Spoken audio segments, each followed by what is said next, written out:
coordinator for the land acknowledgement. Thanks, Maria. So my name is Alex Breslov, and I'm Radcliffe's Indigenous Arts and Science Coordinator in the Education Department. And then introduce myself and then say the land acknowledgement. Uju, Alex Breslov, Indigenikaz, Latvian Dunjimba. Greetings, my name is Alex Breslov, and I'm originally from Latvia. I'm giving this land acknowledgement because it's important to recognize and honor the Native peoples who have been here for time immemorial, who are still here. Because it's important to recognize and acknowledge the presence of and the impact of colonization, the genocide, land and resources theft, forced cultural assimilation, racism and discrimination, and massive environmental destruction. In order to make way for a different way of relating to all the human and non-human relations.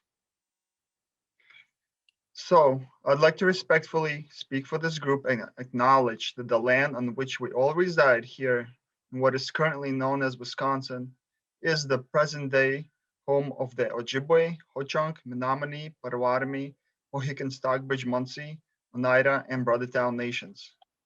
I would also like to acknowledge all the indigenous peoples and traditional and present day territories throughout Turtle Island. Miigwech. Miigwech, Alex, thank you so much. That's a great job. May I add something to that? Yes, Mr. Pete. Last Tuesday, there was the, and again, pardon me for not understanding the culture, the Christianity part of it, but the Lutheran diocese came to Radcliffe and we met down by the lake. And they also did this land acknowledgement and apology to the Native people, you know, on what they as Christian people, you know, did to Native peoples. And it is recorded, and I didn't think about till Alex was talking, but I will try to send him that video clip and he can share that with you. Wonderful. Miigwech, Alex, miigwech, Mr. Pete. Thank you so much. All right. Now moving right along, we will have the evidence-based culturally responsive research relationship webinar number 2. So this is wonderful. A Spencer Project funded event. And we will have our presentation by Dr. Nicole Bowman on Good Relatives, 2018 Federal Evidence-Based Policymaking Act and Implications for Tribal and Academic Research Partnerships. Nikki, take it, please.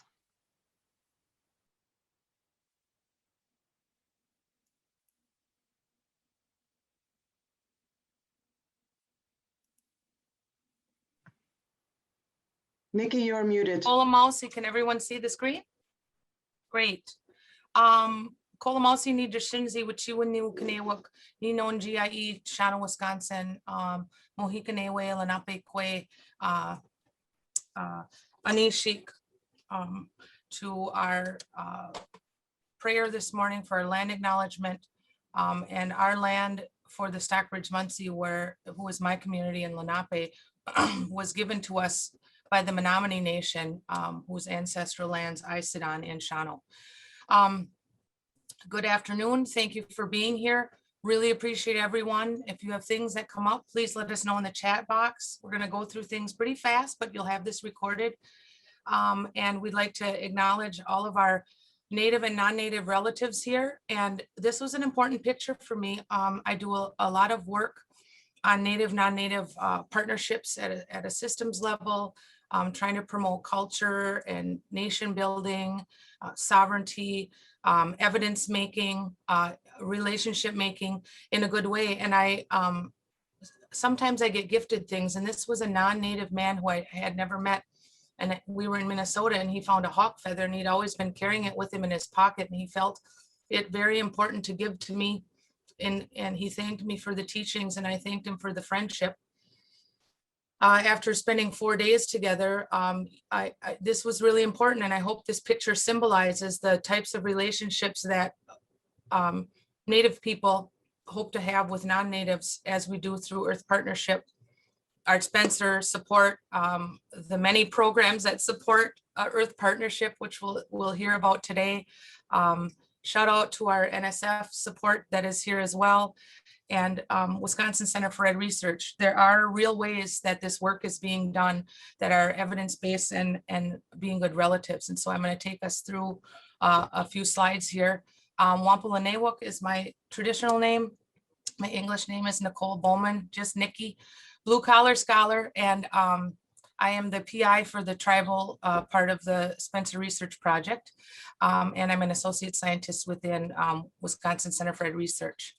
And so our goals for today, if you remember, is I want to reconnect us to that Spencer grant. I want to connect us to that first webinar we did in October 2020, was just really introducing ourselves, what tribally driven participatory research was, and what the multi-jurisdictional framework that's Native and non-Native governments and partners working together. And we talked about, how important this study was, not only to build capacity on the Native side to lift and promote and bring visibility and voice and capacity building to our local tribal partners projects that are going on, but also how on the non-Native side to intentionally build capacities, relationships, provide resources and examples so you can build your own capacities going forward as you're working with tribal populations to be a good relative. We're going to talk today about how TDPR, which is sort of the central framework for our Spencer work, is really important to systems, governance, and policy.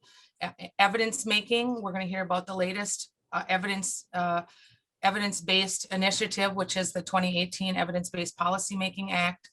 And I'll sort of contextualize that with some history of some other, evidence-making policies, and talking with us about how do we go from beyond doing no harm is sort of what we hear, to becoming good relatives to support this work, tribal nations and Indigenous people. And then, as always, I like for you to leave with resources and strategies. And so we use our medicine wheel framing. That's for our Spencer study. And in most of the work that I do, this is the Lenape medicine wheel.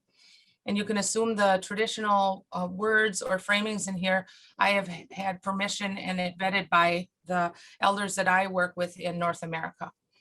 And so this is just part of our study. So you're going to see our slides sort of organized by the 4 directions. So in the Eastern Door, we're just going to revisit, and I think some of you already put in the chat box who you are and where you're from. If you haven't and you're coming in now, welcome. The Academic Lodge door is always open. Reminding us of what our work is, developing together a tribally driven participatory research. That's what TDPR stands for, Model for Culturally Responsive Science and Education Research. And we have areas of inquiry around the four directions. In the East, we ask, what is the history of and current use of research in each community? And in this way, we want our guests to understand the historical and contemporary practices of local tribal research. In the South, we talk about what barriers are there for conducting research in the communities. And in this way, we want our guests today to understand that they're Western and Indigenous sometimes do not coexist well together, but we will then move to the Western Door to show you how some demonstration and examples of how actually that can happen in theory, method, design, and practice. Just real, I told you I'm a blue collar scholar, so we'll have theory and method and policy, but we'll also talk about what that really looks like on the ground. And then in the Northern Door, we talk about what have we learned. We're here through this 2-year study supported by Spencer to learn how to refine our model. Earth Partners has been doing this work for decades, and so how can we put a research model framework around this so that we have more evidence to support the good work that we are doing. And so just making sure that we have the connections here of tribally driven research that from our first webinar, remembering our shared vision. We have a nation-to-nation model that will redefine tribal and academic research partnerships by empowering, supporting, and investing in tribal communities to build capacities to lead or co-lead their own community-centered research efforts for informal science education. Or in this model, we believe will work on any topic. We are also invested in all of you who have chosen to be part of this, and thank you to those of you who've been on both webinars. And we hope that you find some momentum here in a deeper way of looking at ourselves and together how we're doing this work. Today, we are going to deepen our knowledge about TDPR and about tribal nations and Indigenous community members, so that when we do evidence-based policies, programs, and initiatives, either on the reserve or off the reserve, we do them in relevant ways that are respectful and responsive, responsible and reciprocal, so that we're not just going in and asking. This was another one of those. You can see how we bond. Lots of Native, non-Native, and very intersectional work that we do in the state, nationally, and globally. And so wanting to share some of those with you. As we move into the southern door, we want to remind ourselves that everything that matters isn't always published. So for the Western word we would use is praxis or experiential learning, and just drawing attention to that. And frankly, there are things that tribal nations and tribal people do not want to have published or are not for public sharing. I just have one request of Earth Partners: if there's anything in the chat box, because I see it blinking, but I can't see it. If there's something important, that please interrupt me and share or ask the question. And hopefully there's someone responding to you. If not, we will get back to you, I promise. All right. And so as we think about tribally driven participatory research, I'm making a direct connection because much of the time, Western researchers or the Academy uses community-based participatory research. That's what CBPR stands for. And so it's similar. It's similar in a lot of ways, but tribally driven participatory research is a cousin or a brother or sister to CBPR. So it extends and looks at the cultural, legal, and political rights that tribes have, and that falls under sovereignty. And we focus on the interests of tribal communities so that we are leading or co-leading with them as we do this research or policy or evaluation, whatever these studies are that you're doing. And because tribal governments, there was an article by Mariella from 2009 that you should have access to, that talks about the difference between tribally driven participatory research and community-based participatory research. It's a lovely article and very straightforward, not too wonky, with all of these theoretical jargon. But the main tenets is that tribal governments are established by law and have governmental authority to regulate research activities within their own jurisdictions. Not all tribes have that capacity. We heard in fall from Ho-Chunk Nation and Menominee Indian tribe that have in their tribal constitution and in their tribal laws and policies ways to do research. So when you go into Indian country, tribal nations, urban areas, you should ask if there is a tribal IRB, or they might call it a tribal oversight or traditional oversight. It's very different for each of the tribes. But there are some tribes that have sort of more what we would call traditionally looking IRBs. And so because of the self-determination and self-governance policies and procedures, we are not passive people. TDPR says we are central to the research and the way that we want to do it. And our job as non-Native researchers coming in is to listen. Observation and listening are very important Western constructs in the scientific method, and we need to start using more of those when we go in. And then being good relative means you listen for the things that community is talking about, what they want, and it's a long ongoing conversation to figure out what research might work best, what's going to be the most beneficial to the community, what's not going to be a large burden. And there are a lot of other factors that go into that. We'll be talking about that. I almost said next slide. We have to think about sovereignty. I'd like to shout out to Marty Reinhardt and Tracy Madej from 2006. This model can be applied to anything. It's called a trilateral model, and it's the conceptual basis for critical systems theory, tribal critical systems theory, complexity theory at the systems level for those of you who care about this. But tribal nations have treaty rights, they have constitutional rights, and so they are equal nation states to the federal government or other international governments. And that's widely recognized by most governments outside of the United States. I wouldn't say all of them, but in North America, it's particularly hard in terms of treaty rights and our tribal constitution rights and those being upheld. For our project, we may put any of the federal, if grants come in from federal agencies, they will go under the federal circle. They'd probably be a little sub-circle out to the side. If we have state grants or partners, they would go there. Foundation or nonprofit partners would either fall under state or federal. And then tribal, there'll be a lot of different types of tribal partners. You know, one might be a tribal nation versus an independent tribal evaluator or researcher. And where we can find all three of those circles coalesce, that's where the trilateral model is.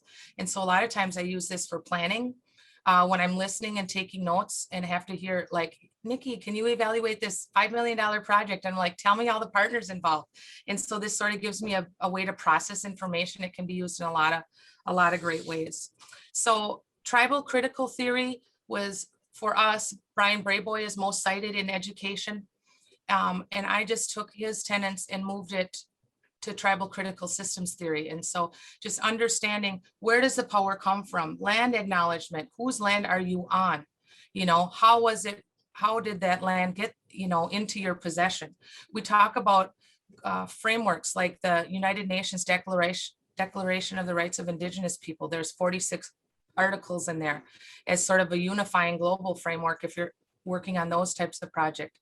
Culture, knowledge, and power are defined uniquely and locally by each tribal government, each sovereign tribal government.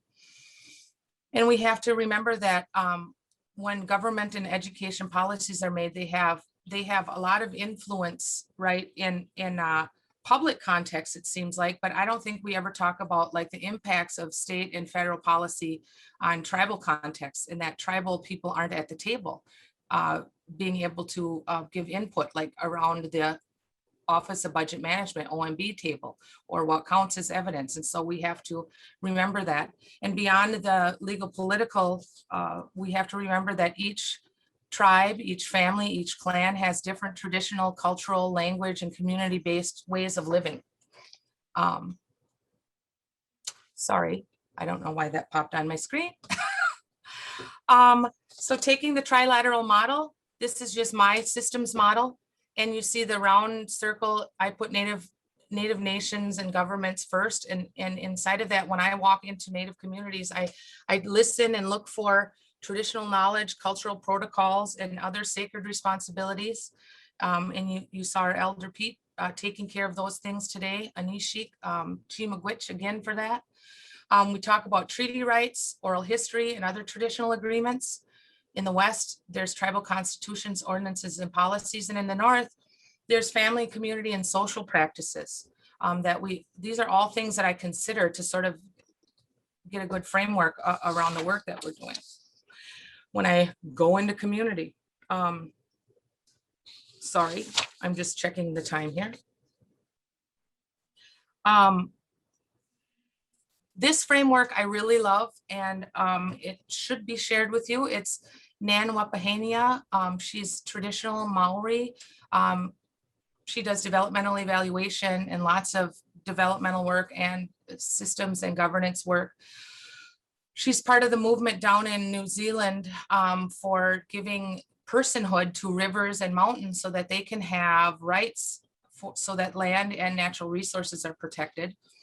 There's quite a big movement if you look at indigenous populations outside of the United States that have provincial and maybe national governments that are much more open to some of these practices we're going to be talking about today. But the good news is we have a movement here within Earth Partners on UW campus and definitely in other spaces. And so if you look across I just want you to take a look across the horizontal axis and think to yourself, You decide versus I decide. So horizon, horizontal axis, just in case. I like those mnemonic devices. When you go in to do your work, do you say, we got this grant and this is what we have to do? Or has somebody invited you in? Most of my work, I'm invited in. I would say over 90%, and that's been true for at least 25 years, because I know how to be a good relative, even in the pandemic. You know, those relationships were the things that were safe and saved me, you know, personally, as we learned how to manage this situation and pray together as well as do work together, you know, and keep each other safe. So think about where you are on that. You can even use this as, okay, it's 2021. I heard a couple of webinars from Nikki. Where am I? And put a bingo dot on there, or whatever you use, a gold star, an X. And then I just want you to take this slide and put it up in your office. And as the years go by, where would it be in 2022, 23, 24, 25? Think about the near and the longer term. And then in terms of consequences, which is the vertical axis, if you come in and impose programs and policies and initiatives, curriculum, professional development training, fill in the blank, needs assessment, there are all kinds of things in the community, a Native community that hasn't had any input into the process, to the instruments, to the theories, to the design, it's probably causing harm. Versus if you are involving folks in a tribally driven participatory way where they're at the table with you, they're co-leaders, they're sharing this, you can expect to have more good results, positive consequences, which is at the top of the vertical axis there. So Nan really talks in a good way about that. All right, so if we talk about Indigenous data sovereignty, one of the most wonderful places, and there's a free information, free access, is called the Native Nations Institute, is part of the Indigenous Data Sovereignty Network in the United States. That is also a bigger part of the global Indigenous Data Sovereignty Network. And the Earth Partners folks have probably 8 or 10 documents that they can share with you from either the webinar we did with our tribal partners last week or this week with our non-tribal partners, that can show you what the global Indigenous agenda is for data sovereignty. But data sovereignty is the right of a tribal nation or a Native community to govern the collection, ownership, and application of their own data. And that starts with how do we do this design? Who owns the data? What are you coming in to do? If you want to publish the data, you know, some of it's IRB and some of it's about retaining cultural and intellectual and community rights. And so, for example, when I publish an article or a book chapter or whatever, I always have to negotiate with the publisher, because they want you to, for those of you who publish, they want you to sign away your rights. And they'll say, Sage Publications has worldwide exclusive rights to blah, blah, blah that Nikki Bowman created. And I said, I don't, because there's culture, language, and traditional knowledge in those. I said, you'd have to negotiate that with the Lenape or Mohican tribal government. I don't have the right to give that away. I have the right to use it because it has been given to me and it has been approved. This article or whatever it is has been approved. But that's sort of my, you know, sovereignty can be expressed at the personal level, because as citizens, we carry that with us, or it can be expressed at the tribal nation level. So a traditional teaching around this is we are caretakers of knowledge. We are not owners. And that's my application to contemporary space, because one of our first teachings when we received tobacco was the first plant that came from Kukana'aki, our Mother Earth. Tobacco is what we use in most of our ceremonies. You saw Elder Pete use it today in his sacred pipe to the 4 directions. That tobacco is the first teaching that Creator gave to us to remind us we are caretakers of the land, not owners of it. And that's why even with our non-humans, we live in good relations. So that teaching then for me applies to information. And that's why part of the reason why Earth Partners is posting all of this for free, right? decolonized access to information is very important for those of you who are in charge of things that you charge money for access. Think about that. All right, Western Door. In the West, I always say we do tests. Oop. And so we're gonna be talking a little bit more about evidence-based policymaking. I believe in declaring positionality, and that positionality should also be declared by those in power, which I don't think people are comfortable with doing.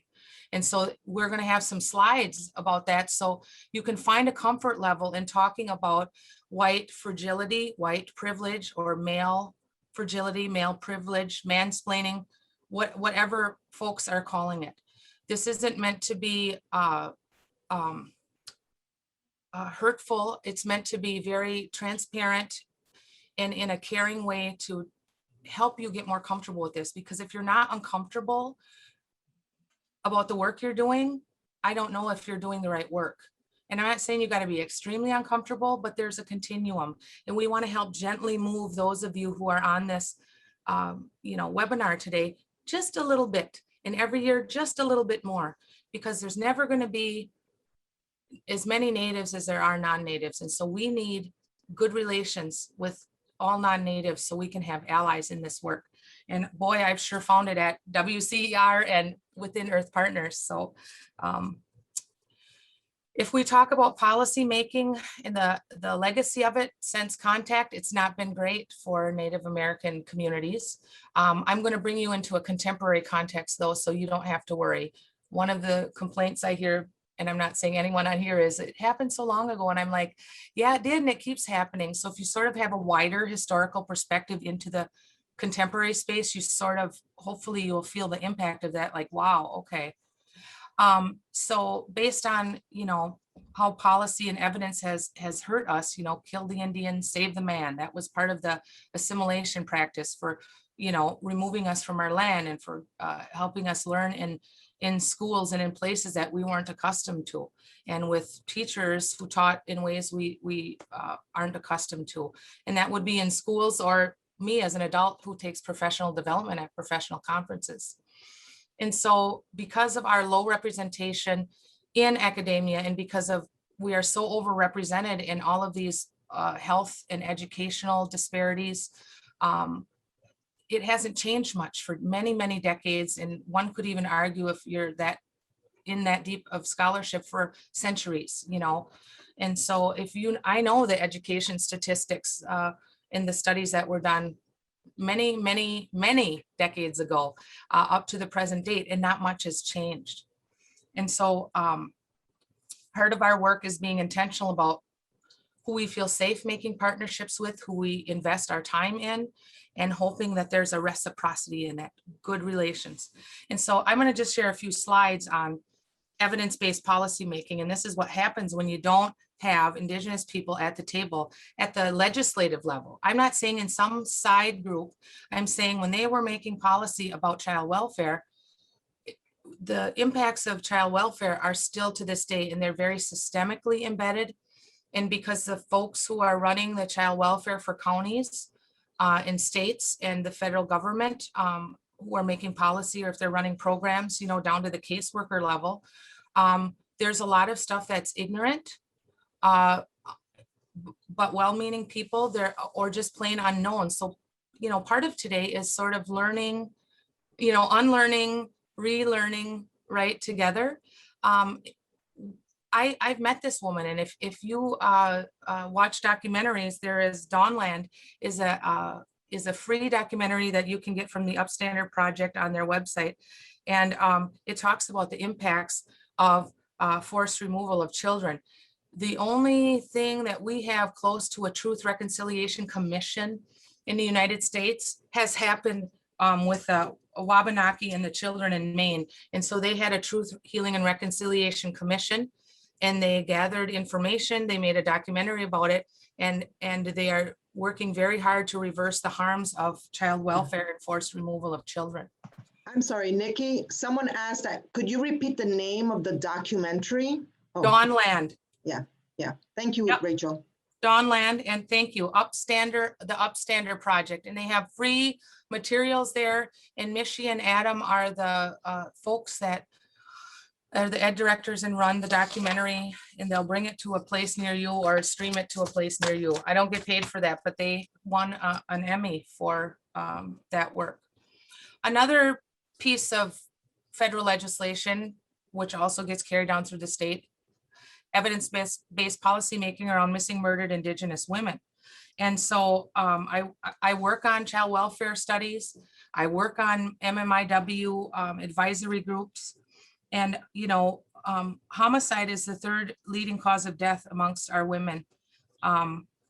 And that's from the CDC. And constantly the issues are jurisdictional. So going back to that trilateral model, how do federal, state, county, tribal, or any private or nonprofit or foundation funders come together? You know, if depending on where the body is found, it matters, you know. There's a movie that was done pretty well called Wind River. You can watch that, and I watched it as, I had to watch it a few times, but as when I finally could watch it as sort of a scientist or a scholar, you know, I thought about the jurisdictional issues, and I thought about how coroners and police treated Native women's bodies or girls, and the lack of care and culture put into it, the data systems that don't talk, the lack of funding around building capacity and professional development of non-Indigenous people who are involved in MMIW, and the list goes on. If you think of COVID-19, you heard about the health disparities, you know, for BIPOC and Indigenous populations. And if I looked at COVID-19, I'm like, maybe it's just in the US or in parts of the US, but it's literally around the world. The impacts of COVID-19 on Indigenous population is due to colonization, you know, forest removal. We don't have ways that we have access to our food, you know, and our natural ways of living.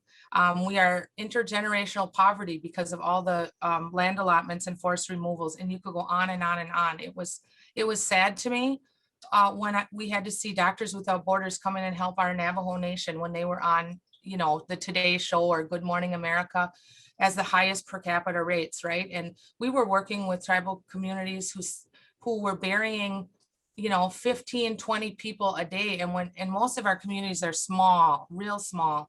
And so you don't see us in the data. You know, when these big national studies go out, you don't see us represented on the TV screen.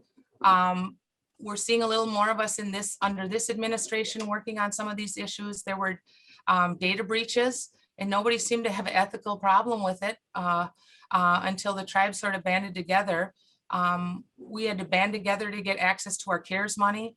And then there's a lot of studies that tribes won't participate in because there aren't protection of who owns, governs, or uses the data, and data has been used against us. So I'm telling you all these things because this is what you're going to have to know and understand and have cultural and academic humility about when you're going into communities, you know, and it keeps happening. This is a new word that I heard, and data terrorism and COVID-19 regarding evidence-based policy making. And so data is used to terrorize a population into submission for political, ideological, or social gain. I would also say financial, because a lot of times if you don't participate in studies or do the policies the way the state or the feds say, then you don't get your money, you know, and that's in education, health, everywhere. And then there's using data for terrorism and as terrorism. And so this is going to be coming out, this article is going to be coming out soon in the International Journal for Critical Geographies. Here's a historical look at education and evidence-based policy. Now the reason, and I apologize, oh, how do I move this? Is that right on top of that? Okay. I'm sorry that I had to get this many slides in and I didn't even realize that my little menu bar was above that. I'm really sorry. But if you look at 1776 all the way to 2020, these are all the policies that have been used, some of them in a good way, some of them in a not so good way. But when they made boarding schools in 1778 and all of that mess, it's still haunting us to this day. And I know it because I'm a researcher evaluator for many of these old policies that have harmed and come through the generations, you know, in the form of intergenerational trauma, intergenerational poverty, death, self-harm and self-harm, addiction, obesity, lots of different things. And so I'm sorry you can't read all of this right now, and I have a handout, or when you get the PowerPoint slide, you'll be able to look at it big on your screen. But the whole point of this is to show just literally hundreds of years. And down at the bottom, where the Evidence-Based Policy Act, there's still more stuff that has been happening. So for instance, because tribal nations weren't part of the OMB ongoing discussions, oral history doesn't count anymore as data for federal IRB approvals. And so that's a huge problem because we transfer knowledge orally. Okay, and so the big picture is this policy we're talking about today is one of many, and that's why it's been sort of rugged. All right, how do I go to the next slide? Now it doesn't want to click. Oh wait, I gotta go back. I have no idea why it went that far.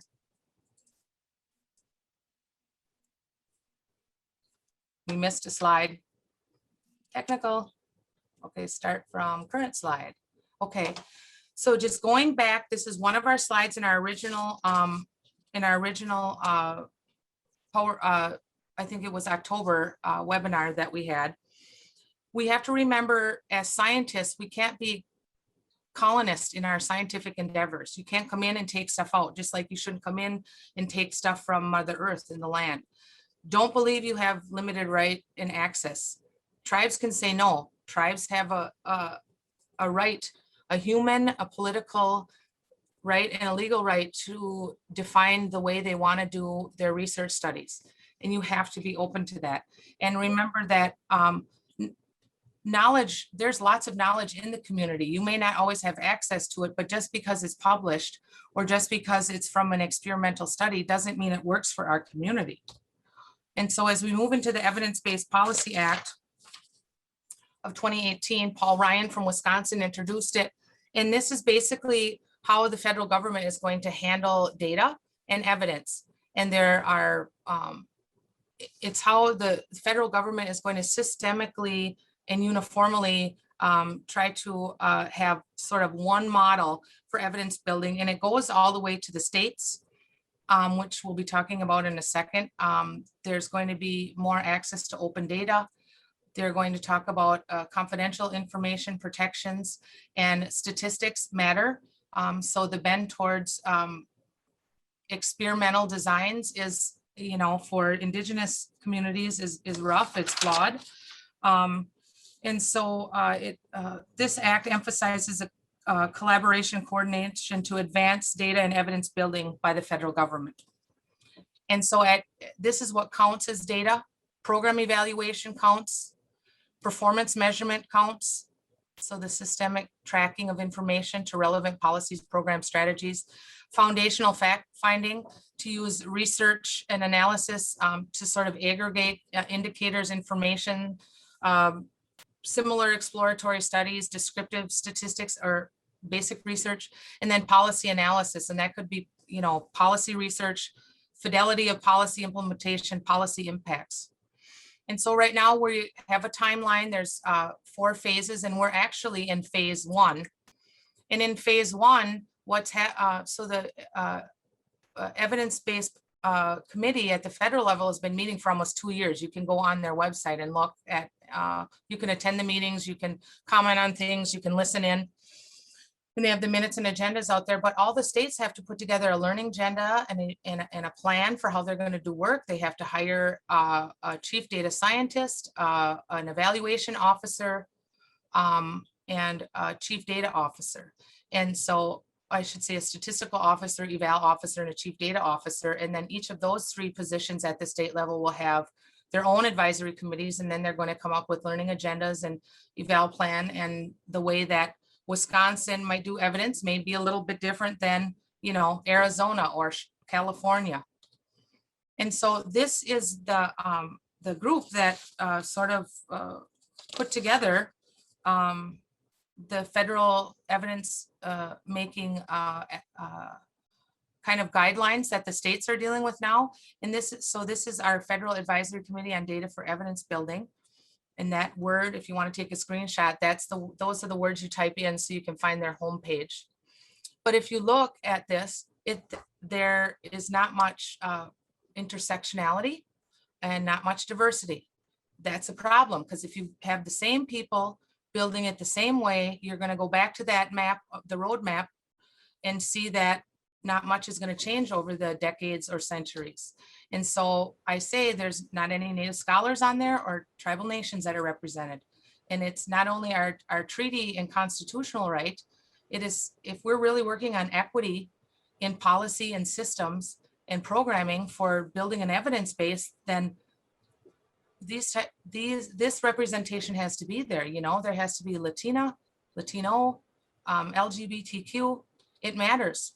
And so as we move into this, we're sort of wrapping up the last section here for the Western door. We're going to be going into breakout groups pretty soon. Nikki? Yeah. There's a question by Eva in the chat. My read of the legislation is that the act impacts federal agencies. Has there been any subsequent guidance that impacts state departments? All the states right now are, the states were supposed to have their plans in by October of last year, but because of COVID, they'll be due in May of this year. We're still trying to find out who's on Wisconsin's evidence committee. We haven't gotten an answer yet. And the School of Ed for UW even has their lobbyists looking into it. So I don't have an answer for you, but for a good year, the states have been working on this. So this is important because this policy act goes across every program area, every division, department in the federal government. So if you get money from the federal government, either as a formula grant, as a competitive grant, as a block grant that goes to states and then comes to you, you're going to be subject to this. And however your state defines it. And so that really is the problem. I'm not, I hope I'm wrong, but it's looking a lot the same as from 1776 to 2021. So really important.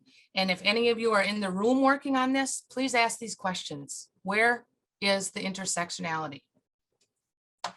And so getting to talk about positionality, you know, because everybody worries about if you're too participant observer or you're too involved in the research. Listen, I am a bright person. I had a fellowship to Madison for being an academic fellow, not because I had brown skin, at the best school of ed in the country. And, you know, we have to, you know, everyone worries about like, well, are you being activist in your work or this or that? I'm like, I declare what my positionality is. And I'm quite happy having theory and method discussions with any non-native person that wants to do that.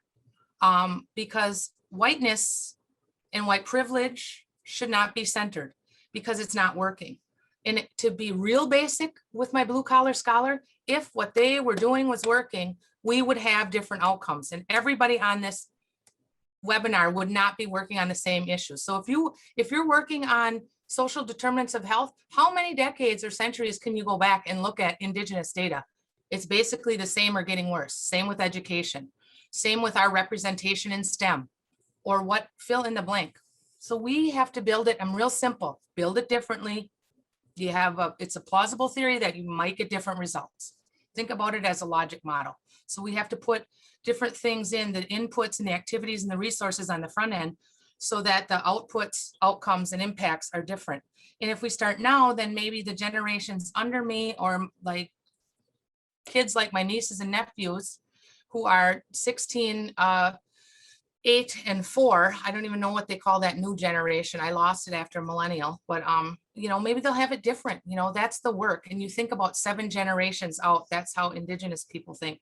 And so if you're looking on the scale, this is sort of like the other one. Where would you put yourself? Where would you put the people that are in charge of making decisions about who gets to design and what theories and methods you use for your studies. Okay, so at one end is white supremacist, at the other end is white abolitionist. And you can see how we all have to be part of this dismantling of the isms, if you will. There's room for everyone. And just because I'm a person of color and a scientist, people shouldn't forget about a PhD. So I'm trying harder now to say I'm a scientist, you know. We all have things to offer, and we have to start building things very differently. Nikki, there's also a couple more questions in the chat. Okay. How do I find out who is on the committee for Oklahoma? You have to ask your representatives. I literally was in a legislative session last week. National Indian Education Association had their legislative Hill Week, virtual Hill Week. And I literally, all of the representatives that I spoke with, which was Senator Johnson's office. I talked to, who's our gal from Madison? Tammy, help me. Baldwin. And I can't remember the third one. I'm so bad. None of them knew about this. They didn't know who was on the committee. They didn't know who was on the federal committee, let alone the state committee, but they're looking into it. So we'll see what they say. You would have to ask, you'd have to ask your representatives, and that's how you would find out. And I'm not rich enough to have my own lobbyist, so I just chip away at it sort of at a very grassroots level here and there. And then there's one more, Smith Lever funding too for our extension folks. Federal agencies definitely have financial power over state efforts in a lot of ways. So more of a comment. Thank you for that. Well, yeah, we do.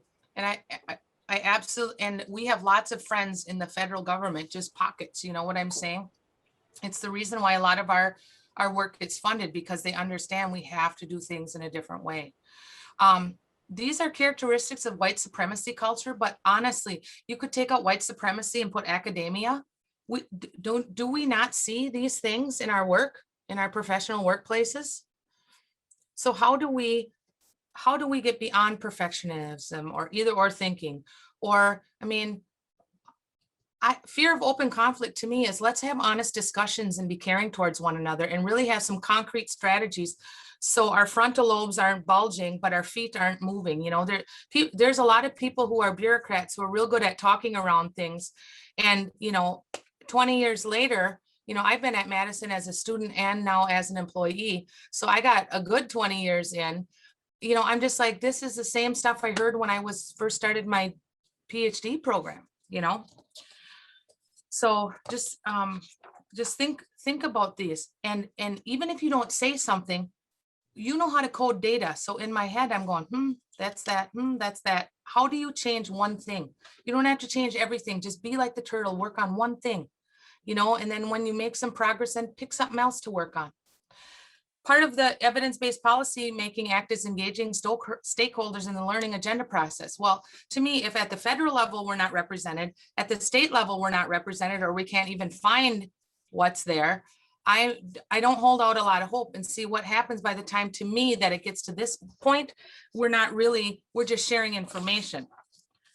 We're not really collaborating. And so as we get ready to go into breakout groups here, I think we'll have them in breakout groups for at least 10 minutes and then bring them back. I want you to think about, are you on the left side is inform, on the right side is empower. And if the deal's already done and you're just sharing information and saying, what do you think? And there's no real sense of changing it, you know, like we have to do our public work very differently. So I really love IAP's Spectrum of Public Participation. If you go to this page, they have a ton of stuff that talk about how to sort of deconstruct a power structure that's not working. And they talk about how we build relationships and how we build communication and how we build policy and processes and the ways that we're coexisting so that we really truly can move ourselves from just sharing information to being more empowering. This is a great, like if you're a leader of a large group of people, maybe you have people vote, where are we as a program? And then say, how do we get to the next step? or the next step? And will it take 2 years, 3 years, 5 years? What will it take? And then really work towards that. So I'm trying very hard to give us different models here to show us how to just move, just keep moving in the right direction so it doesn't become so overwhelming. All right, and so now we're going into breakout groups.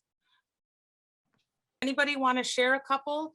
The rest of you are going to have to write in your chat box. I hate how short this hour and a half goes so fast.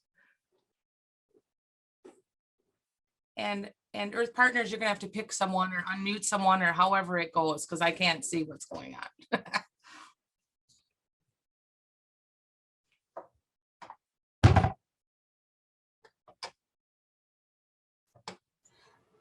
If someone wants to share out a couple of highlights, I think you could, I think you have the ability to unmute yourself. I see some folks look like they're adding some comments to the chat if you want to do it that way.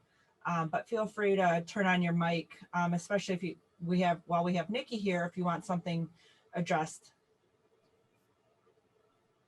Northwestern has actually, Jack, I can see this. I don't know if everybody can see. I don't know what you're seeing, but Jack, Northwestern University has Patty Lowe, who used to be one of our faculty and professors. She's Ojibwe. I think Bad River, right, ladies? Yeah. But Northwestern has some really amazing land acknowledgement. I mean, that's, and what a great thing. You don't have to be amazing right away. Start getting comfortable with land acknowledgement. And we have a land acknowledgement document, Earth Partners does, and I thought we posted it. I'll put a note to make sure to send it again. And anyways, if you look on Northwestern's, what is Patty's center called? The American Indian? It's the Center for Native American and Indigenous Research, or CNARE. Yeah, they have great land acknowledgement stuff on their website, and I have put together a list. And Earth Partners will have to tell me if they have it or not somewhere in the Google Drive. If not, I know right where it is on my hard drive. So any other insights? But we're very fortunate to have Patty at Northwestern. Yes. Eva, yep, Eva's right. Patty has written a lot about tribal nations. And you know what? Patty's a blue collar scholar too. She's a lot of fun. She's always busy in the community. She is in ceremonies and powwows, and she's a scholar. It's just a beautiful braiding together as we look at our trees of all of those things. And she said she's going to come back to us. She says she's got a couple more years in Illinois and then she'll come back to Wisconsin. So Eva, I'm holding you to it. I'm holding you to it. I Eva. hope so. Talk with her about that. That's what she said. That's what she told me. So, hopefully she'll follow through. No, Nikki, I'm going to put in here the link both to David's page, David O'Connor, our American Indian Studies Consultants webpage, and then I'm going to try to find the one from Extension, because one of the things that we talked about and that I found in my experience, I'm sure you have too, Nikki, is that when you go into a community, if you know at least something about that community and not expecting them to teach you right away, that's a sign of respect, that we really are, that it's our job to become better aware of things. It's not their job to teach us. And so both of these sites that I'm going to post have a lot of good resources about both Wisconsin nations and even some others. And I strongly encourage you to access them, because a lot of people have put in a lot of good work to get some really great resources out there. So I'll post those in there. Oh yes, you found it, Kiri. That's exactly WisconsinFirstNations.org is the one. And then I'll get David's in there in a second. Eva has been, and I'm sorry I have to break on you a little, Eva. I've known Eva since I've been a teacher, but Eva has been an ally of our Native nations inside, and I hear her preaching that good talk outside of Wisconsin too. Well, thanks. Yeah, we've been at a few national conferences together. A few. So it's possible. We learn and we grow together. Oh, go ahead. Is that David? I don't know where he is. What? Hi, I saw you trying to call me, but I hung up on you. So. Oh, you're not, okay. That's David O'Connor. My apologies. He's my colleague from the Department of Public Instruction, and he's an amazing resource for our educators and others in Wisconsin.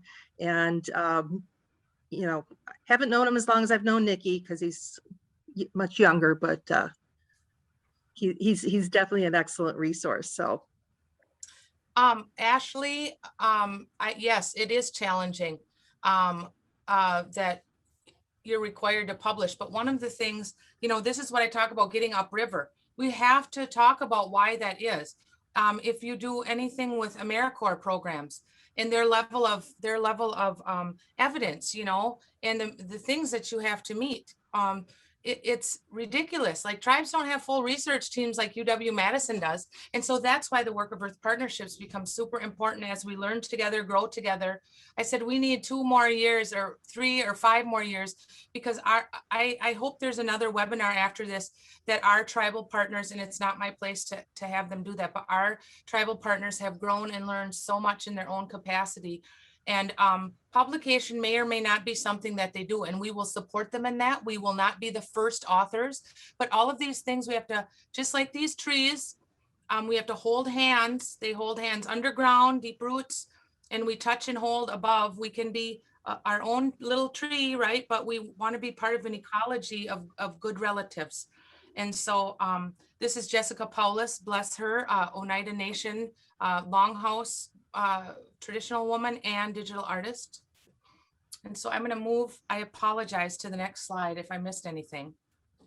And I can stick around a little bit after if people want to talk. I just don't want to be rude now. Let's see if I can. Okay, so the Northern Door, as we move into here, Earth Partnerships. How many times has NSF funded us?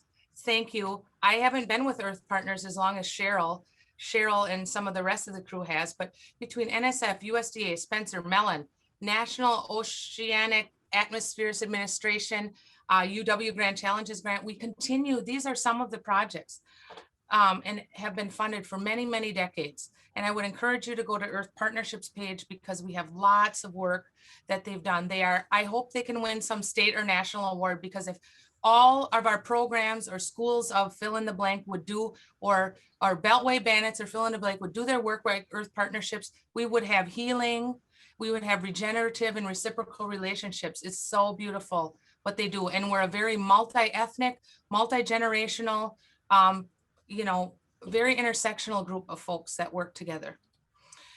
These are some of our Spencer tribal projects that are being funded. Bad River Nation, and I apologize, I don't read Ojibwe, but the Food and Medicinal Plant Research Project. And you'll see for all of these projects, there is a lead native or co-lead native as the PI or co-PI.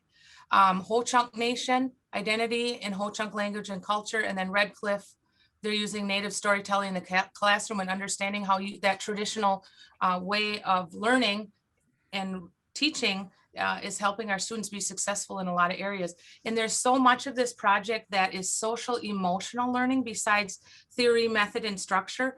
When you are seen, when you are empowered, when you are not judged, when you are loved on and supported, we're in kinship. And that means being good aunties and uncles. It means leaving space for conversations, because not everybody likes to talk theory or method, or they're like, what is APA citation, whatever it might be. You also will see these projects are either using their tribal IRB formally, or they might have agreements just between the tribal, maybe ed department, or there's some tribal elders signing off and overlooking things with maybe the school district. There are lots of different ways that we're doing this, because even using an IRB, like our UW IRB doesn't have law, doesn't understand tribal sovereignty. There's none of that in UW's policies and procedures. And so this is a real area for non-Indigenous researchers, evaluators, policymakers, as well as at the program, department, school, and systems level to be working on this. And so I apologize if some of you are outside of the UW system.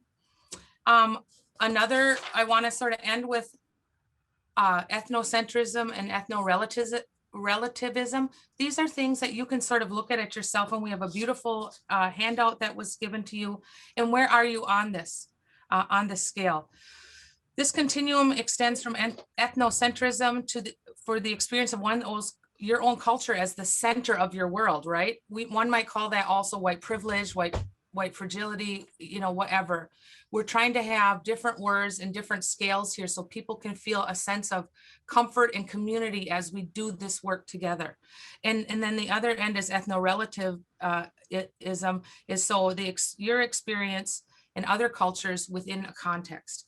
And so how the context of urban Indians in Minneapolis is different than St. Paul, and that's just over the bridge, okay, in Minnesota, or for different tribes, there's many different Ojibwe tribes, there's many different Lenape communities on Turtle Island.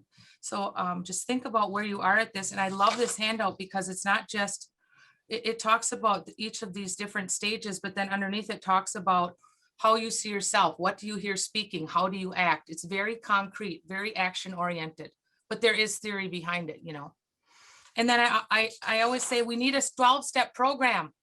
Okay, we're all here learning together. We're working on our project with oversampling of for COVID-19 of Native youth 14 to 24, but another oversampling of Native LGBTQ Two-Spirit youth. So as a straight woman, I am also humbling myself culturally and academically to do the same things. And so as we go away from here, how do we be good relatives? How do we put the medicine in that medicine wheel in the center there? So we're not recreating harm. So we're not bringing that legacy forward. It stops with you. It can stop with you. And the more non-natives that are speaking, the more normal it will seem when we're in these meetings or at professional gatherings or on publication and editorial boards. Who's picking to get awards or, keynotes or whatever. So our key takeaway, experience is our teacher, whether it's good, bad, or ugly, everything is meant to teach you. And it's sometimes uncomfortable, but that discomfort is where the learning happens. It's also where you're open and vulnerable.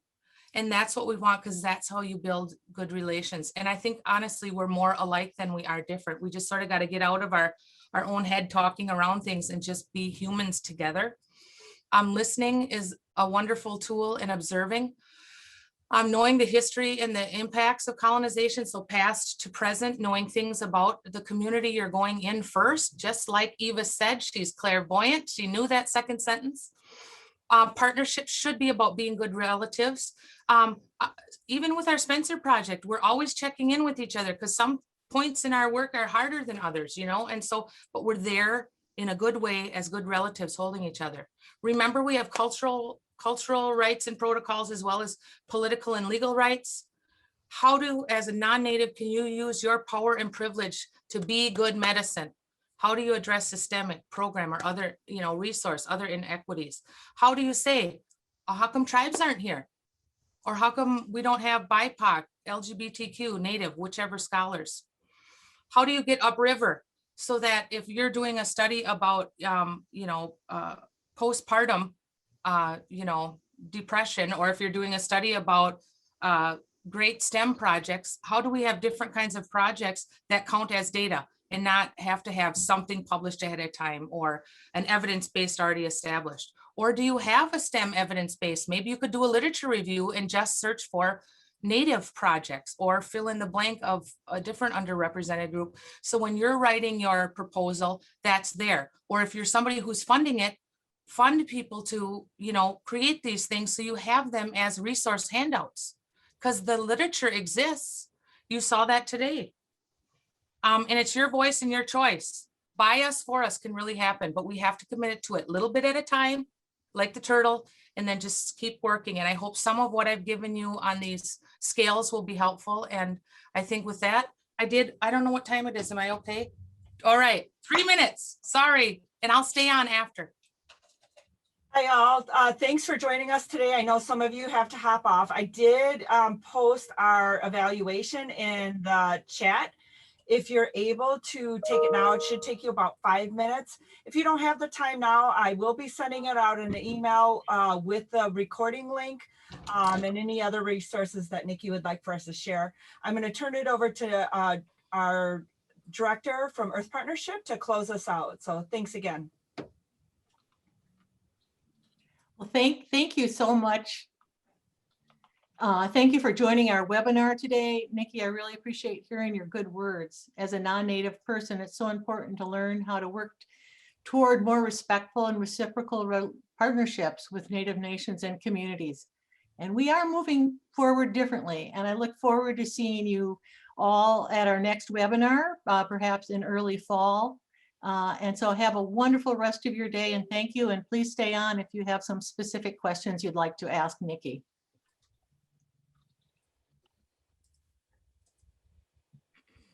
I'm looking in the chat. Oh, you're welcome. I wish we could visit more, like it's also one way. I like visiting, but that's all stay on. You're welcome, everyone. Any questions, comments? So just unmute yourself or post your question in the Yeah. chat. We're just all, it's like an online talking circle. Oh, Ms. Caldwell's here. Hey.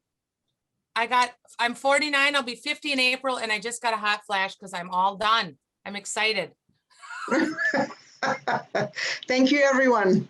Thank you. It's great to see Hazel. It's good to see you. Yep. So many Just good. so many wonderful people. Yeah. Good people we work with, colleagues, old and new. Thank you, James. Yeah, thank you, Northwestern. Say hello to Patty. Yes.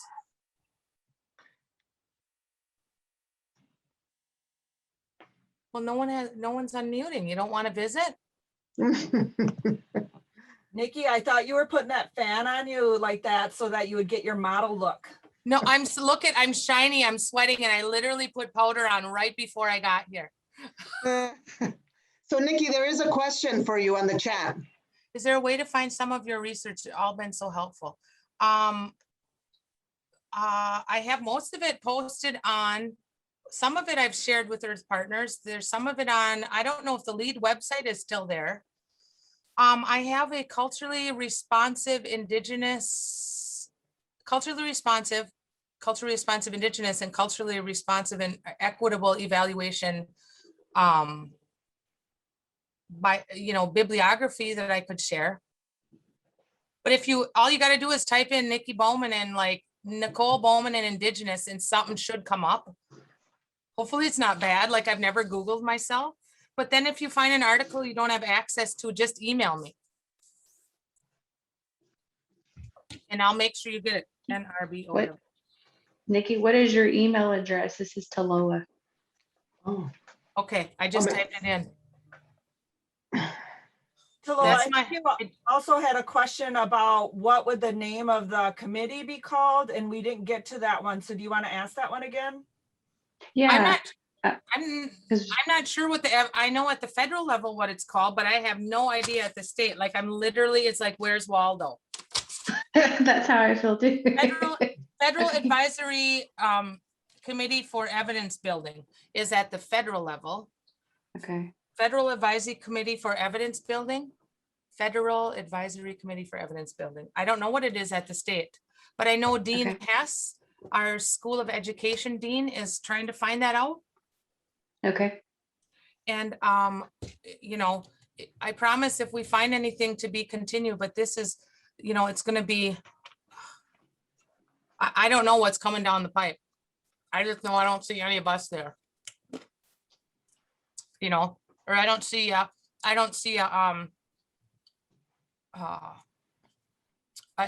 Annalee Good, or our non-natives that would know how to ask these questions, Mm-hmm. We got to find, I don't know what Dr. Simonette would say, but we got to find leverage points. Who do we know and how do we sneak in the door or crawl in a window? Yes. I don't care, I'm in. Yeah. So we have Dr. Simonette on still. So Dr. Simonette, if you would like to respond to Nikki's query. You're on mute. What did you trot me out on this time, Nikki? What did you say? How do we get leverage points in the system? Like, who do we know so we can get on a committee? You know what I'm saying? I'm sure you have something real slick and awesome to say. No, we should be always prospecting with eyes wide open and all of our portals open. and listening to what folks say when they wax eloquent about what they care about, and then roll it back at them in ways that crack the door open even further. Yeah. And I want to make sure you connect with Talita, Taloa, Taloa. Please connect with her, Nikki, and the work that they're doing. Okay. I was in a small group with her, and I'm encouraging her to do that. On campus? I don't even know. No, she's in Oklahoma. She asked for a reference, so she's on now. So y'all connect. Oh, yes, please do it. We have lots of Oklahoma friends that can dig around. Okay. All I can say is let nothing and nobody steal your joy, and know is just a detour, over, under, around, or through, but always through at the last resort, because the wall wins every time, y'all. Thank you so much, Hazel. Thank you. You are so Thank welcome. you. We're all in this together. It's about sustainably generative self-care so that we don't collapse while we're doing the work, especially since we're standing on shoulders, very broad shoulders, of folks who had struggled against much worse, and they have much less to work with. So we cannot be short-circuited in the journey. Lisa had a question about IRBs, and what are RPPS? Oh, well, it was something I threw in the chat earlier that I just wondered if anybody who has experience has insight on. I'm the evaluator on a grant working with the Navajo Nation that just started. And I mean, the really cool thing is that the primary PI is a member of the Navajo Nation. And so that's really awesome. RPP is a researcher practitioner partnership grant, which means it is designed very intentionally to be a partnership development of everything and not parachuting in. That's an oversimplification, but that's the idea. And so we were awarded with that very much explicitly in mind. We are going through the IRB process. The Navajo Nation doesn't have yet in place the IRB. So we're running it through Arizona State, who's a partner. They do have two separate IRBs. First, you have to go through their standard IRB, and then they flip it over to a secondary IRB that specifically deals with the grants that are going to be done on that territory. Yet we're finding that the IRB really wants, we're still on the first one, but they really want all the details of the protocol laid out in such a way that we don't, since the whole thing was designed to develop the methodology with the people, with the members of the nation, how can I come in and I can't say we're going to do this and we're going to do this and we're going to do it this way and this way, because the work is about developing this together. So we're trying to figure out how do we get through that. And I'm wondering if anyone has any insight. I encourage you to use a developmental evaluation frame with evaluation in the service of emerging the intervention rather than just judging the intervention by knowing in advance both what the destination will be. It's a very different strand of evaluation practice. Michael Patton is the one who developed it and named it, and there are textbooks out there now on that. Sure, thank you. I am familiar with this. The problem is the IRB says, tell us exactly what you are going to do, what questions you're going to ask, who are you going to talk to, where are you going to do it? I mean, they want that kind of itemization, which kind of saying you talk back in the language of the profession of evaluation that allows you to speak. It doesn't mean they will agree, because you're between a rock and a hard place. And the point is just make a bust of sweat on it with regard to honoring the fidelity and the integrity of the community that you're going to be doing service in. And we have also now the evaluation profession in the US has competencies, and their parts in that. If you go to eval.org, that will give you cover for making the case in the way that you're suggesting. Because otherwise you will be transgressing the ethical principles and the competencies of the professional organization. AEA, American Evaluation Association. We now have cover. We didn't have competencies before 2018. I served for 3 years on that task force.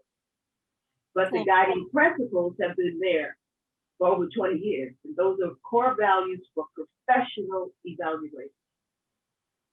Thank you. Talk back.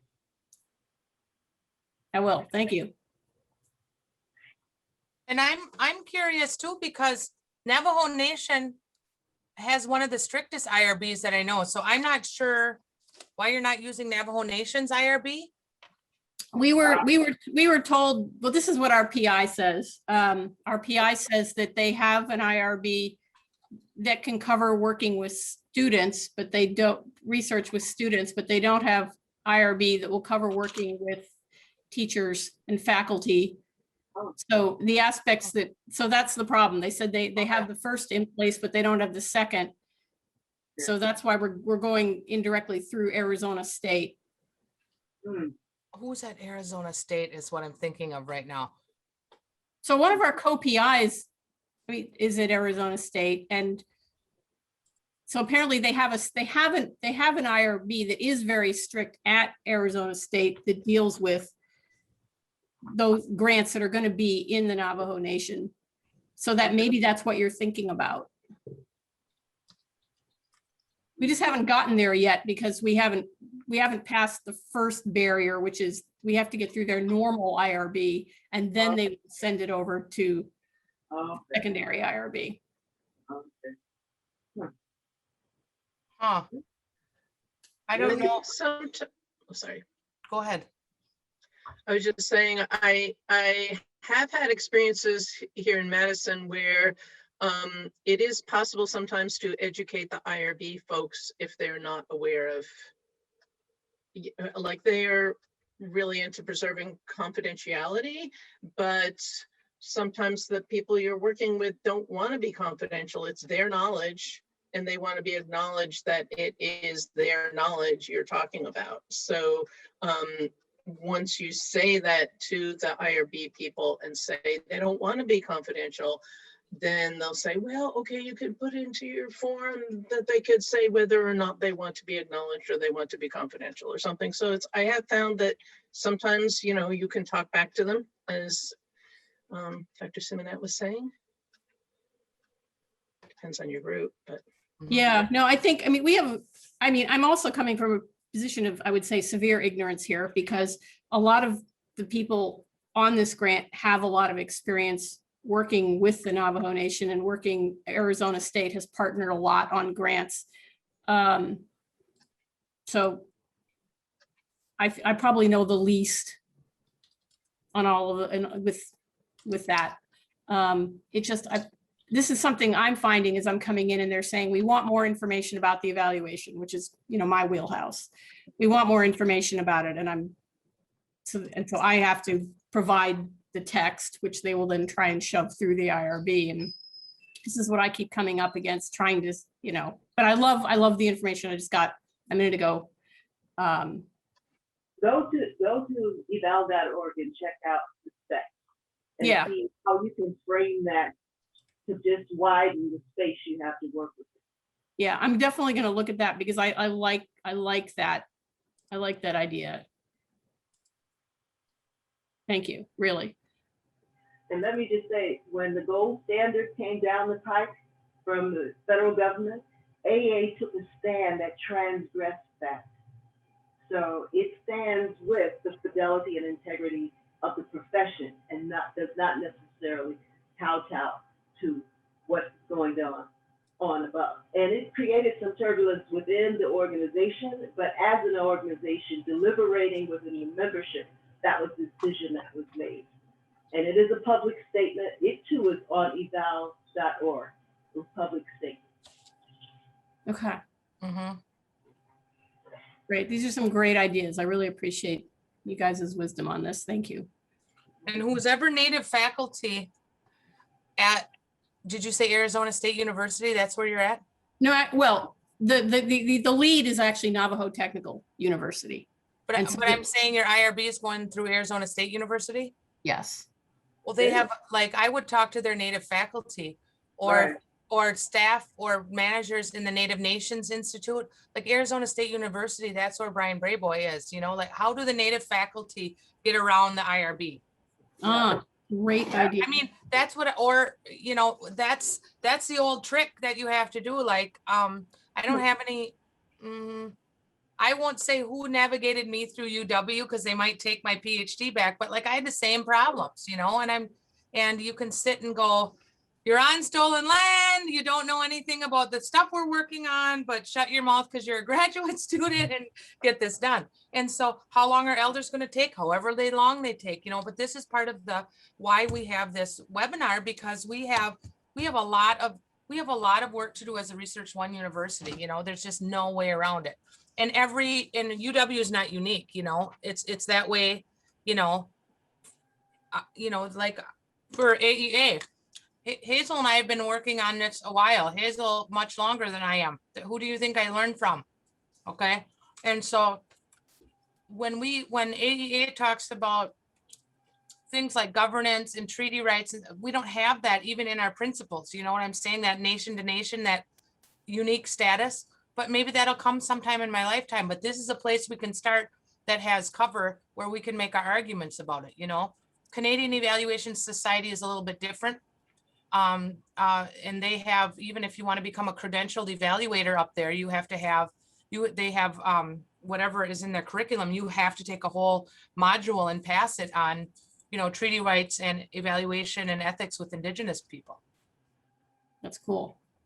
And you can reference that even though it is Canada, that it is a place that has that built in because it works for relations and doing good evaluation.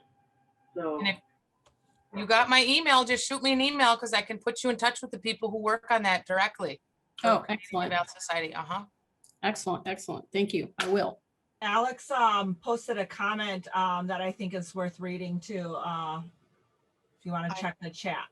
In navigating somewhat similar, thanks Rachel and Alex.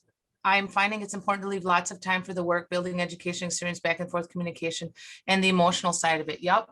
Because this work is triggering from some people, and depending, I mean, we have people who on our Earth Partnerships teams who, you know, they aren't First Nations. Alex is from Latvia, you know, and there's shared, you know, shared experiences or shared emotions that come up. And but you know, one thing, we've been holding hands for 1.5 years now, made her through a pandemic, and we're getting close to, you know, we probably have 6 months of this Spencer project. And we hope it doesn't end because there's been a lot of, you know, growing and learning, all of us, you know, and so you're right. The emotional side of it, I think, you know, I don't know what type of responses non-natives get from you know, and sometimes I, as a Native person, get the same thing, struggling with that right now in Minnesota with a child welfare study. Their state Department of Human Services is notoriously awful for dealing with tribes. Right. And then you add in child welfare, forced removal. There's many decades of that awfulness, back to boarding schools, whatever. And so they don't even trust our team, our Native team. You know, we were supposed to start the work in December, and we finally are getting to, you know, where tribes are to the point where like, well, 4 of the 11 tribes will think about it, but we got to talk to you first. And they're looking at you with a side eye, you know, but you're right, Alex, it takes a lot of time going back and forth.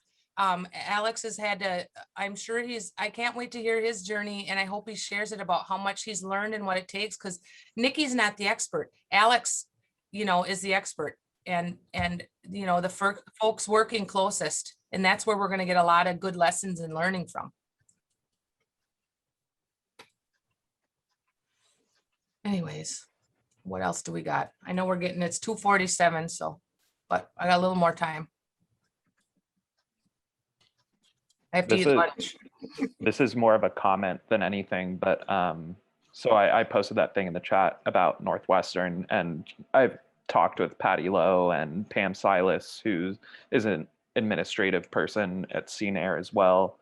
I went to the University of Montana, Missoula, minored in Native American Studies there because it's its own department with faculty and funding for Indigenous students, and they work a lot with the Salish and Kootenai Tribal College there. They're a big feeder school. Yep. But you know, at Northwestern, at least I'm in the plant biology and conservation department, and there hasn't been a lot of movement towards these evidence-based approaches yet. And in my, you know, admissions kind of stuff, I basically said we need to be doing this. We need to be indigenizing research and decolonizing the way that we perform like conservation activities, because that's inherently linked with the land. But there aren't a lot of people in the department to talk about these kinds of issues with. There are people at Northwestern like Patty, and you know, there's the American Indian Center of Chicago. Vaughn Pichel does their education stuff there, and there's the tribal colleges in the area and stuff like that. But this has been super helpful for me to think about a thesis that I'm working on. So I just wanted to thank you and, you know, everyone else for the great conversation and stuff like that. It feels gratifying to, you know, hear that like some of the things that I've been doing are on the right track. You know, been doing a lot of literature reviews about kind of knowledge integration in conservation sciences and stuff, just like kind of laying groundwork to be able to jump off on a thesis, working hopefully with the Menominee Nation and urban Menominee citizens in Cook County. Oh, I love that. My office literally is 6 miles away from CMN. Oh, really? Yeah, and Chris Caldwell, the head of CMN, used to be Sustainable Development Institute, is now interim president. He'll probably get to be the president for CMN. But I put a couple things. I'm glad you said that, because I put in, then you must know about the Menominee Nation, you know, their traditional theoretical model about sustainability. There's lots of information about biocultural indicators. They're learning on the land projects that First Nations people, like there's a ton in, you know, Patty Lowe could probably tell you about a few too, but the nice thing, I don't know who your faculty that you're working with, but literally sometimes when we do literature reviews, we'll say, okay, here's how we searched the Western literature like they teach you. And then we give what that produces, right? And then we have a second half of the literature review say, and here's how you do Indigenous literature review. And we start listing, like, you know, we explain the places we go to, the keywords, the methods and everything. And then there's another whole list that they're like, but because the system teaches them how to search in a certain, you know, teaches all of us how to do that. You just don't know what nooks and crannies, you know, and some of it literally could type into the Googler, real basic, and type in Indigenous sustainability theory or Indigenous traditional ecological knowledge indicators or whatever. There's more and more coming out.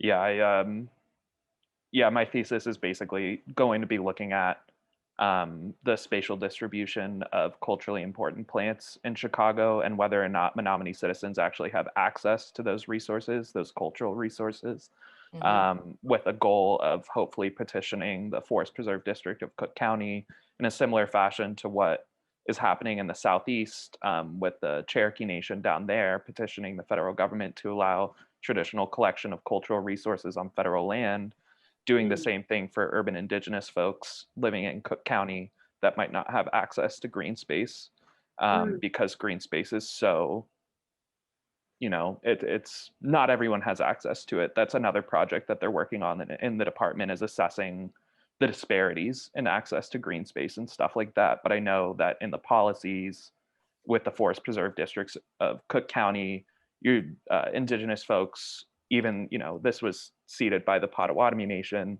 but the Menominee Nation has ancestral ties to this part of Illinois. They're not allowed to practice any kind of cultural rights or anything like that on Forest Preserve District land, even though they manage the majority of green space in Chicago. So it's I've consulted with Indigenous historians, anthropologists, plant scientists, you know, GIS people. You know, I've talked with people at the Historic Preservation Society or the Historic Preservation Department at the Menominee Nation, with Menominee plant physiologists, with, you know, a million different people. And everyone's like, oh, it's a great project. It's just a lot of footwork because, you know, these like frameworks, especially in institutions like Northwestern, for this kind of like integrative research where it's not really all plant biology, it's not really anthropology, it's bringing these things together to answer questions and make kind of urban spaces more equitable.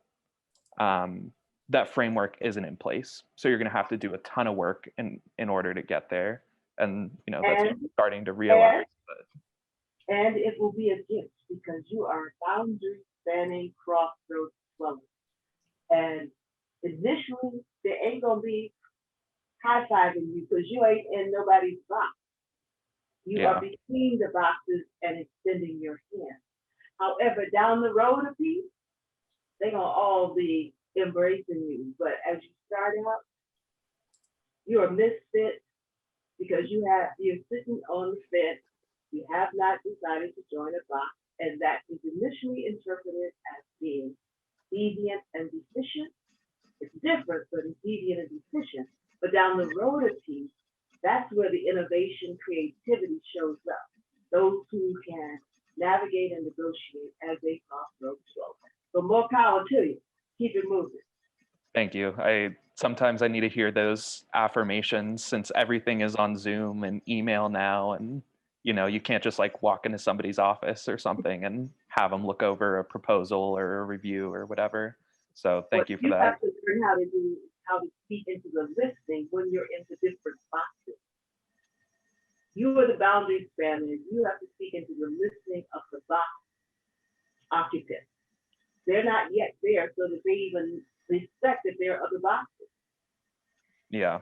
I think that the only reason like my mind went to this project was because at the University of Montana, a lot of I minored in Native American studies, so I did a lot of classes with them, and most of the faculty are Indigenous, and it just like some of the classes I were in just blew my mind in terms of like even like classification schemes. I had an Anishinaabe teacher, and she talked about how, you know, science will classify trees together or whatever, and mammals together, but for her in her community, it was, you know, beavers, pine, moose, they all occur in nature together, and that's how we would classify those things because we manage them together as opposed to like in these kind of boxes that don't make sense. And so like it was like that kind of Indigenous like leading that got me to this point. And I'm still in contact with them. I send out a million emails every day, but I'm so thankful for those faculty members. Right. But you need to know that when you're working with folks who don't have that training, you can speak into their listening and then bring them along. Once they know you know theirs, then you can walk with them over to the other place. And I'm speaking this as a person who's been baptized by fire at the University of Wisconsin because I did not and do not fit in the box. I'm a boundary spanner, and as long as things are going well, everybody's high-fiving and happy to have you. But let the boo-boo hit the fan, where there's scarce resources and there's a zero sum, they will all turn their back on you and murder you because then the bridge gets cut off at both ends. And you know what happens to a bridge when it's not moored? It crashes. So just build your capacity for snapback rebuilding. Come on back, keep it moving. Thank you. You are welcome, honey. And thanks for the presentation and the great discussion, everybody. I really enjoyed it. So I think I have to go and work on a proposal for the Botanical Society of America, but and tear them a new one about being colonial, but we'll thank you. Learn how to tear a new one without folks knowing that's what you're doing. Oh, I did it in my admission letter to Northwestern. I was like, there's no Indigenous faculty in the plant biology and conservation department, and it's inherently tied to working with ancestral lands, and no one's research interests are looking at those things or like incorporating Indigenous perspectives. And they admitted me, they were like, oh, this is great. So maybe they like to hear that stuff they've been doing is wrong. Maybe they want to move towards a better direction in the future, but it's, promising. I like to see, I get that I called like academia, like the ship that was stuck in the Suez Canal. It's like this behemoth, and it's like these little diggers on the sides of the canal, like chipping away at at the dirt, and then eventually the ship will right itself, and we'll be on a path towards a better future for everyone. That's the best analogy ever I heard today. I'm just saying, I might steal it. Go ahead. Did you use that meme generator where they show all the? No, I don't know how to use meme generators. My dad does for some reason, but I don't. That's not a skill that he's passed on to me.